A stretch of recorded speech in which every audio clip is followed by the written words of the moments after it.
Hello and welcome to the Pulse of Spokane. I'm your host, Ryan Meza, and I'm joined alongside with our very own Kent Adams.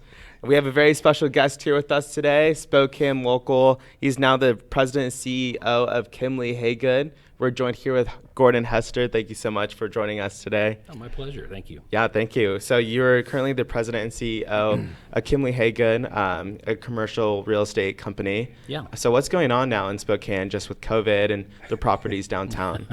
Do I need to get my crying towel out? It's really strange. We had the first quarter of 2020 was actually a record year, or record volume for us as a business. Oh, good. And then March happened, and we had a 70% drop in activity from the leasing and sales transactions. So business came to a screeching halt. I think, as is most of the companies that were mandated to shut down, experienced that just, you kind of had this impression that it was going to be a 45 to 60 day window to slow down the increase of the virus, and then we would all be back to business. Exactly. And here we are in September, and 150 some days later. Right. businesses are all still closed. So Yeah. it's the real estate business is still working. We're still very busy in the management and maintenance side of the business, and our sales guys are actually doing some transactions for investment sales and in land sales. But like retail leasing and restaurant leasing is way down. Yeah. It's just non-existent. Exactly, and we were talking earlier before the show that there's an 80% vacancy in downtown. The vacancy before COVID was probably about 15 to 17% in downtown. Well, even though those businesses are still occupying space, none of the employees are there. So it's an 80% physical vacancy in downtown right now. Yeah, and I know that's hard, especially with people starting to work from home and seeing that it's doable and possible, and sometimes a little bit more efficient as well. And we also are seeing that decrease in restaurants and retail as well. So hopefully, fingers crossed, we can get going soon. Yeah, I mean, we hope, and I think that's the big challenge, is there's no real prediction on when that's going to happen. And most of the bigger businesses, the banks and the law firms, they're not even projecting to bring anybody back until January. Really? So it's We're in the Comcast building, as you know, and they're not planning to bring someone back in their main office, the back office here, while the retail stores are open and so forth, until like December. Yeah. So if something gets mailed to us here, which it shouldn't, I can't get to it. Right. Okay. I mean, it's just that's how it is, and I think it's that way a lot of places, isn't it? Yeah, it's tragic, actually. I mean, because you see a giant drop in business and no way to plan or try to figure out how to fix it. I will tell you though, Gordon, I was downtown last week sometime. I don't remember which day at this point. There was some real activity going on though. I'm seeing the cars come back and so forth. Does that give you some hope too? We're optimistic by nature. I think you have to be as a salesman in the real estate profession. You're going to be an optimist. So we are seeing some traffic come back.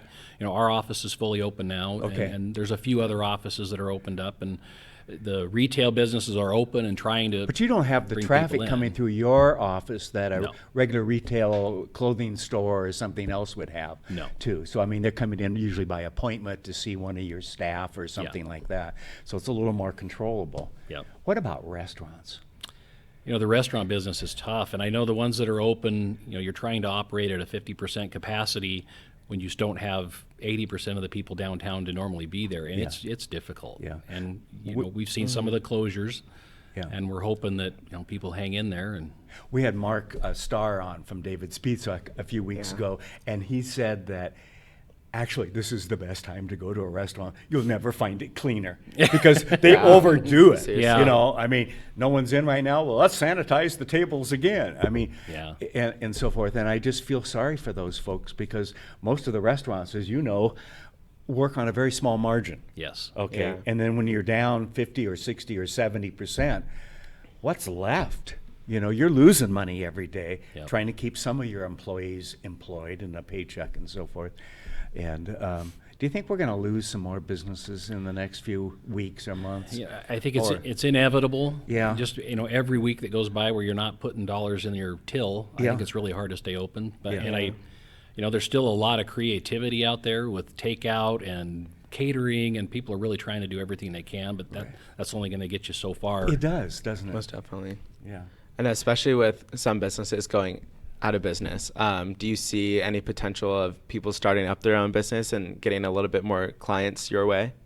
You know, where I see it will happen is once we have some definition to when the closures are going to end. I mean, like November 4th and after? It could be. Well, after election and the end of the year, I think Yeah. we'll have a little better idea of people saying, okay, now I feel comfortable I can actually start a business. But most of the people that we worked with that were looking for new business locations have put it off until next year. Okay. Yeah. Yeah, and just like that creativity piece you're talking about, just how that can even be possible or managed during this time is so unprecedented. Right. Absolutely. Yeah, definitely. You're a commissioner on Spokane, let me get this right, Spokane County Fire District 10. Yes. Okay. And the other day, Labor Day, we had a few fires around town, and one of them really was in that fire district. Out, I want to say by Highway 2 near Fairchild and the airport and so forth. Yeah. I know you're constant because you were looking at and telling us before we went on that they got called out again. I mean, you used to be a volunteer fireman, Yep, right? for 10 and now years. you're a commissioner, and you were telling us before they don't actually let you out on the fire line anymore, which is probably okay in some ways. At my age. Yeah, well, Yeah. I didn't want to say that. Okay, You said I it, thought not you us. might. Yeah. Yeah, but what are you hearing from Ken and the others out there? You know, Monday was a busy day. We actually had two very significant brush fires start in winds that were 40 and 50 miles an hour. We had one off of Christensen Road and one off of Trails Road. Yeah. And so you've got two fast-growing fires very near residential structures and very hard to contain. Wind blowing hard enough you can't get the small airplanes in the air to help fight them with an airplane. Yes. So it was a very busy day, and I know we had a lot of firefighters putting in 24 and 48-hour days trying to get everything under control, but they did a phenomenal job. And Yeah, they really were able to stop that. I thought they quicker were. than they did a phenomenal Yes. job and got them both stopped. And I mean, Spokane Valley was having fires, and District 3 was having fires, and Well, you just have to look in Eastern Washington, even in Western Washington. Look at Malden, and so forth. What 80% of the town is gone, and so forth. I mean, it's really sad. I'm really proud of those people that go out there and do that, and they Yeah. put their lives on the line and work until they most can't hardly definitely. stand, and Yeah. did a phenomenal job keeping people safe. And sometimes without much sleep from the night before. Very little. Yeah. Not getting fed a lot of times. Yeah, yeah. And you were saying one of the things you do is to, now that you're a commissioner, is you check in with the fire chief to see if you need to take out some meals. You know, if you How can, nice is that? Super nice. if you can't be on the fire line, you got to do what you can. So you try to be helpful as you can. How can people beyond Fire District 10? This is, I think, an important question. How can we as citizens help? I mean, we don't want to go out and be in the way. That's the last thing that firemen need to worry about is public out there, and now I've got to watch the fire and people who want to watch Right. us. And yes, they appreciate us, but what can we do? Is the biggest Red thing, Cross a way to go? Red Cross actually provides a lot of assistance for the people that are displaced during a fire. Right. And the other thing is really work to keep your own residents safe. You know, make sure you have a good defensible house. Yes. If you've got all the shrubbery and trees right up and against your barn and a house, it gets really hard for the fire Well, department and the to fire save it. department just walks by to the next house they can defend. Yeah, so having a good defensible barrier around your house is critical. And Okay. it's the best thing you can do to help. Yeah, okay. That really is important. And I don't know how many times a year we've had folks on to talk about that. And my son, as you know, is a firefighter, a civilian firefighter at Fairchild. And they get called to these other fires as well. And he was telling me a few years ago when there was one out in the valley, he said, we're walking up this road and we go, there's no way we can prevent that house from burning. But that house, they've thought about it and pulled away the shrubbery and so forth, and that's where we go. And literally, that's the choice they have to make on the scene. Yep. You know, we're not going to be able to, even if we stand there with our bodies, prevent that house from catching on fire, but that house over there. And so there's lots of information out there on what to do and so forth. That might not be a bad time. Plus, I might tell people on our House to Home program, we've done that for several years, and there isn't a clip from a year or two ago on how to be defensive and so forth with Guy. Guy Gifford. Gifford, yes. Yeah. And he comes on every year or so and does that, and some great tips, because it really makes a difference. And it makes a difference not only in your home, but probably in the firefighters' lives as well. Mm-hmm. You know. Well, I mean, even simple things like having a visible address so that they can Yes. identify what it Yeah. is, having a driveway that a truck can actually get into the driveway, Yeah. and Yeah. some simple little things too that really help. And we don't think about those, unfortunately, until it's a time like this. Exactly. You know? Yeah, and I was going to ask, do you know those families that did have to evacuate from the area? Do you know what's being offered for them during this time and kind of like safety precautions as well? For the houses in District 10, I believe all the evacuation orders are canceled, so there's no level 3 evacuation where they have to be out, so they should be back in their houses Good. at this time. Okay, perfect. I know, especially just And during this worrying. time. And worrying. I know, Yeah. right? 'Cause Seriously. it's not going away. No. Yeah. Oh, boy. Yeah, well, thank you so much for everything that you do, and Yeah. you're definitely a Well, busy thank you man guys. right now. Most definitely a lot going on. He's a president. He just sits in his office. Figurehead. You're figurehead. Yeah, right. I know you well enough that you're not a figurehead. You're out there working. Yes, and most thank you definitely. for your leadership in this community and with My the fire pleasure. district and everything else. It really means a lot to have people like you step up and lead us all. So So it's a lot of fun. Yeah, Good, very good. much appreciated. Thank you so much, Gordon, for being on the show. Really appreciate you. That's all the time we have today. I'm Ryan Meza. This is Kent Adams. Have a great day.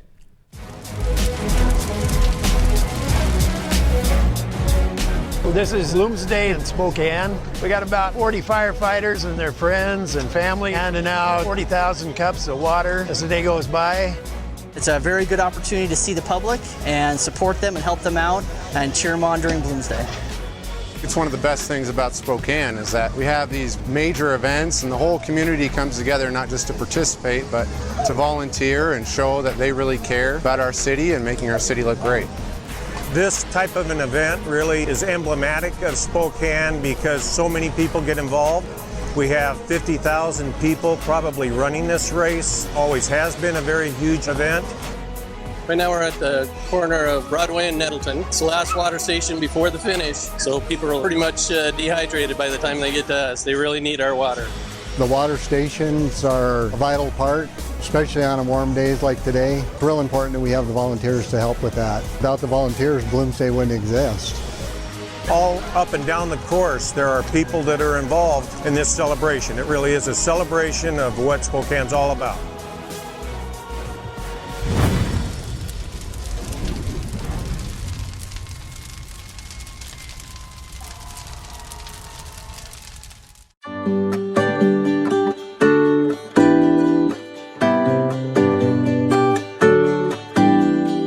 Welcome to Apex Plaza, Spokane's one-stop cannabis destination. Apex Cannabis features thousands of economy, value, and luxury cannabis products.